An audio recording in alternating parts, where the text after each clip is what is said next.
Ayon sa Pag-asa, easterlies ang nakakaapekto sa ating bansa sa kasalukuyan. Ito po ay mainit na hangin na nagmumula sa dagat Pasipiko. Walang bagyo o low pressure area na namamataan ngayon sa loob at labas ng PAR na maaring makaapekto sa ating bansa.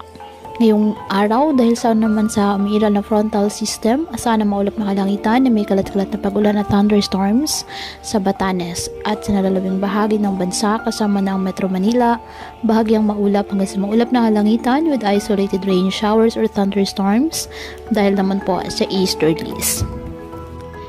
Kaya patuloy pa rin po natin na pinag-iingat ang ating mga kababayan sa banta pa rin ng mga pagbaha at pagguho ng lupa, lalo na kapag may malalakas na ulan. At ugaliin po na magdala palagi ng payong o kahit anumang panangga sa ulan o kaya naman sa init ng araw kapag lalabas po ng ating mga tahanan. At yan po muna ang update sa lagay ng panahon ngayong araw. Muli patuloy po tayo na mag-ingat at palaging tandaan, God loves you. Stay safe and